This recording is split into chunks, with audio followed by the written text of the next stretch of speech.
Hello everyone, सत श्री अकाल, राधे राधे, नमस्कार। कैसे हैं आप सब? आशा करता हूँ आप सभी काफ़ी अच्छे होंगे। और मैं शिशिर रोज़ की तरह स्वागत करता हूँ आपके अपने यूट्यूब चैनल शिशिर की पाठशाला में। तो जैसा कि आप सभी को पता है कि सीटेट अपकमिंग जो है, जिसका एग्ज़ाम जुलाई अगस्त में होने वाला है। और वहीं बात करें दमन दीव पीआरटी का, जो कि पूरा सिलेबस सीडीपी वाला है, चाइल्ड डेवलपमेंट एंड पेडागोजी का, पूरा 99% हूबहू सेम है। और आप दोनों के लिए ये क्लासेस इक्वली इम्पोर्टेंट होने वाली हैं। तो अभी तक अकॉर्डिंग टू सिलेबस हम चीज़ों को कवर कर रहे हैं। अभी तक हमने क्या पढ़ा, तो अगर मैं आपको बताऊं तो पहले पढ़ा हम लोगों ने ग्रोथ एंड डेवलपमेंट। क्या होता है ग्रोथ एंड डेवलपमेंट? ठीक है, पहला कॉन्सेप्ट हम लोगों ने ये पढ़ा। वहीं पढ़ा दूसरा टॉपिक हम लोगों ने पढ़ा कि difference between growth and development. वहीं तीसरा टॉपिक पढ़ा प्रिंसिपल्स ऑफ डेवलपमेंट। ठीक है, principles of growth and development. वहीं चौथा टॉपिक हम लोगों ने पढ़ा stages of growth and development. ठीक है, stages of growth and development. तो हम लोगों ने चार कॉन्सेप्ट अभी तक पढ़ लिया है और अकॉर्डिंग टू सिलेबस सारी चीज़ें हम कवर कर रहे हैं। और हम ये आपको कह सकते हैं कि पूरा प्रॉपर गाइडेंस देंगे। मेरा खुद सीडीपी में 30 में से 29 नंबर है। मैं पूरी कोशिश करूंगा, मेरे पास जितनी लर्निंग है, मेरे पास जितनी स्किल्स है, मेरे पास जितनी कंटेंट्स हैं, मैं आपको पूरी प्रोवाइड करूं।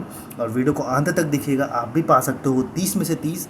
अगर मेहनत खुद से थोड़ा करेंगे तो आप बहुत अच्छे मार्क्स सिक्योर कर सकते हो।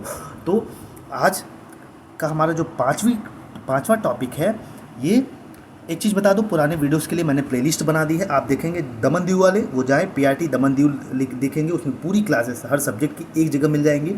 वहीं सीटेट वाले, सीटेट के लिए मैंने एक प्लेलिस्ट बना दी है, उसमें आपको पूरी क्लासेस एक एक प्लेलिस्ट में मिल जाएगी। ठीक है, तो चलिए स्टार्ट करते हैं। आज का हमारा टॉपिक है अधिगम, जिसको हम इंग्लिश में कहते हैं लर्निंग। ठीक है, बहुत प्यारे तरीके से छोटे छोटे टॉपिक को पढ़ेंगे, इतना प्रेशर देके नहीं, बहुत आसानी से, बहुत सिंपल वे में चीज़ों को कवर करते हुए चलेंगे। तो चलिए स्टार्ट करते हैं। आज का टॉपिक, हमारा पहला टॉपिक है अधिगम। तो अधिगम, अधिगम भाई, अधिगम शब्द सुन के आपके दिमाग में क्या आता है? तो लर्निंग, जिसको हम इंग्लिश में क्या कहते हैं, लर्निंग। तो सबसे पहले शुरुआत करें बेसिक से, तो ये जर्मन शब्द से, किससे? जर्मन शब्द से बना है, जिसका स्पेलिंग होता है लर्नर। ठीक है, क्या? लर्नर। ठीक, जर्मन शब्द से जो लर्निंग है, ये अधिगम है, ये जर्मन शब्द से आया हुआ शब्द है, जिस लर्नर। ठीक है, और वहीं बात करें अंग्रेजी में, हम इसको कहते हैं लर्निंग, जिसका हिंदी शब्द होता है अधिगम या सीखना। ठीक है, अब आइए अधिगम किसको कहते हैं? ठीक है, किसको कहते हैं, तो आइए देखते हैं। अधिगम से अभिप्राय अभ्यास या अनुभवों के द्वारा व्यवहार में परिवर्तन लाने की प्रक्रिया से है।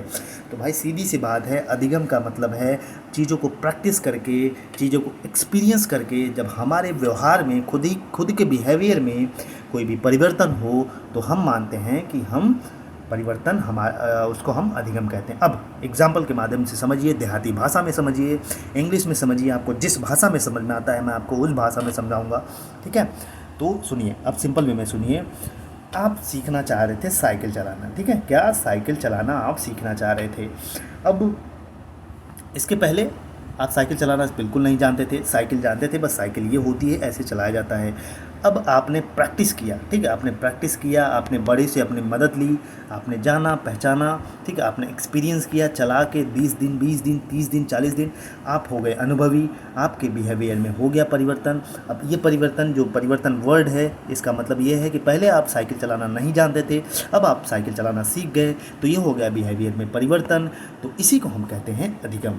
आई होप सो आपका अधिगम क्लियर हो गया होगा। ठीक है, चीज़ों को समझना है, रटना नहीं है।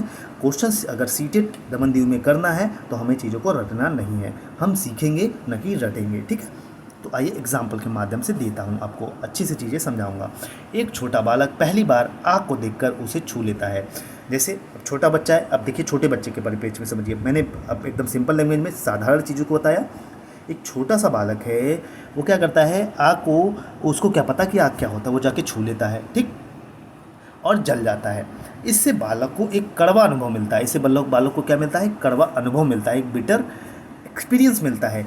जब बाद में कभी भी बालक आग को देखता है तो वह दूर रहता है, अर्थात पुराना अनुभव उसे आग को न छूना सिखा देता है। ठीक है, एकदम आसान भाषा में कि बालक छोटा सा है, वो आग को जानता भी नहीं है, जाके छू लेता है और जल जाता है। अब इससे बालक को एक अनुभव मिलता है, एक्सपीरियंस मिलता है कि देखिए कि अब आगे चल के बालक ये अनुभव करेगा कि अगर जब भी वो आग को देखेगा वो आग से दूर रहेगा, अर्थात उसका पुराने अनुभव से उसने ये फील किया कि भाई अब आग को मैं छूँगा तो मैं जल जाऊँगा। ठीक है, समझ में आया?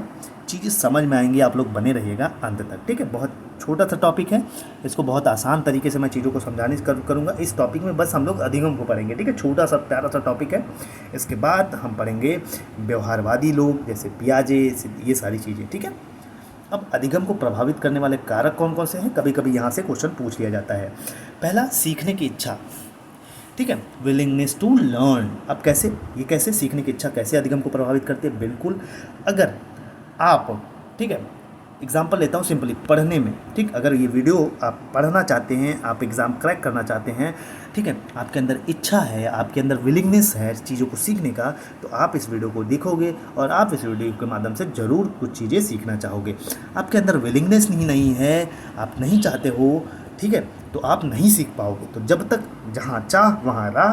तो आप अगर कोई चीज़ सीखना चाहते हो तो अपने अंदर विलिंगनेस ले आ दीजिए, अपने अंदर इस सीखने की तत्परता, सीखने की इच्छा को अगर आप अपने अंदर जागृत कर लेते हैं तो बड़ी से बड़ी चीज़ें आसान हो जाती हैं। ठीक है, तो इस तरह से अधिगम को प्रभावित करती है।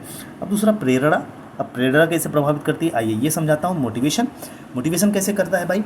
बिल्कुल, देखिए होता क्या है कि देखिए एक बच्चा, छोटा सा बच्चा था, क्लास 3 का बच्चा है, ईवीएस में क्या करता है कि ईवीएस की क्लास चल रही थी, उसका एग्ज़ाम हुआ, बच्चे ने 10 में से बच्चा 4 मार्क्स पाया। ठीक है, 4 मार्क्स पाया, तो मैंने बच्चों को डांटा नहीं। ठीक है, जो बच्चा है उसको मैंने डांटा नहीं, उसको मैंने मोटिवेट किया। अरे मेरा बच्चा, प्यारा बच्चा, छोटा बच्चा, मेरा लल्ला 10 में से 4 नंबर लेके आया है।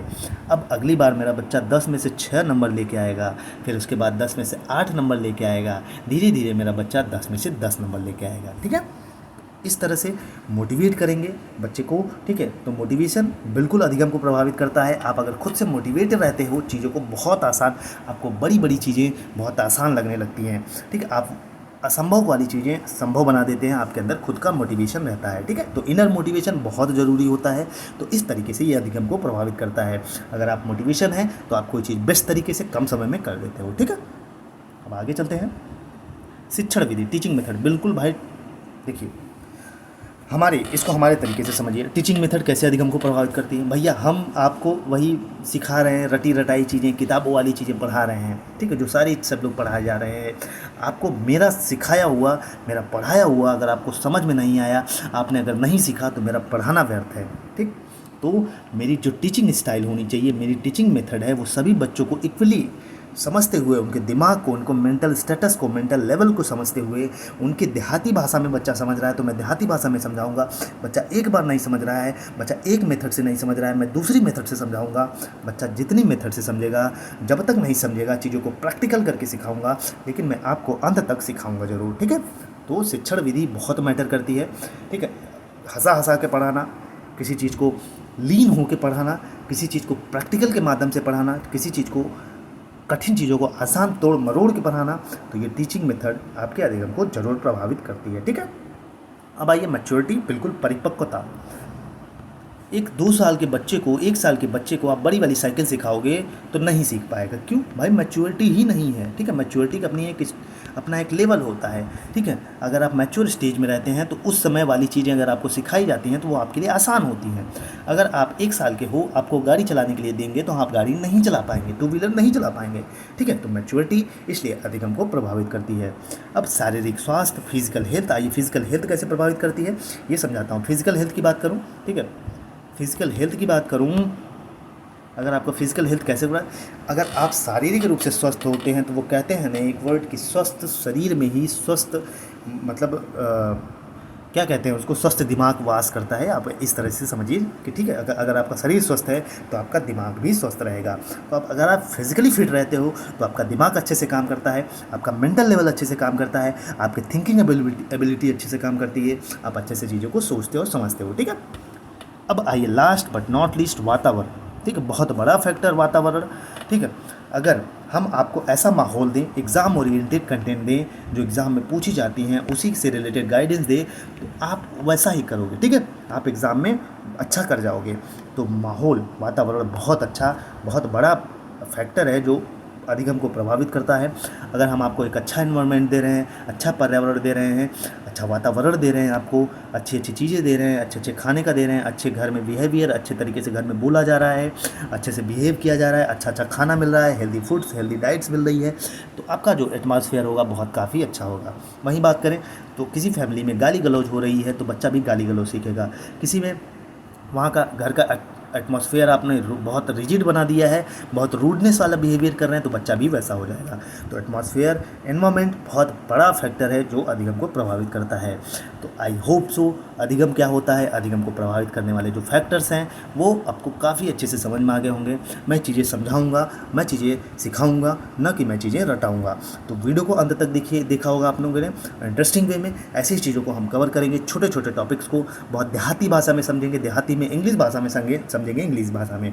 अगर आपको नहीं समझ में आया होगा तो मैं इस पर दोबारा वीडियो बनाऊंगा, दूसरे मेथड से पढ़ाऊंगा, लेकिन आपका समझना बहुत इंपॉर्टेंट है मेरे लिए, ठीक है। आप समझिए उसको, चीज़ों को मैं अच्छे से समझाऊंगा। तो इसी के साथ हमारा अधिगम को प्रभावित करने वाले कारक, एक छोटा सा प्यारा सा सिलेबस में टॉपिक था, ये खत्म हो गया। अब मिलेंगे अगले वीडियो में बड़े बड़े टॉपिक जहाँ से खूब क्वेश्चन, धमाकेदार क्वेश्चन पूछे जाते हैं, ठीक है। तो करेंगे, तो पहले थियरी पढ़ेंगे, फिर पेडागोजी वाला सेक्शन पढ़ेंगे, फिर हम करेंगे 2-3,000, 4,000, 5,000 क्वेश्चन प्रैक्टिस करेंगे, ठीक है। तो चलिए, ऑल द बेस्ट, पढ़ते रहिए। वीडियो अच्छा लगे तो लाइक शेयर सब्सक्राइब जरूर कर लीजिए। अपने दोस्त, अपने ग्रुप, अपने सहपाठियों में फ्री में ऐसी क्लासेस शेयर कर दीजिए, उनका भला हो, ठीक है। जय हिंद, जय भारत।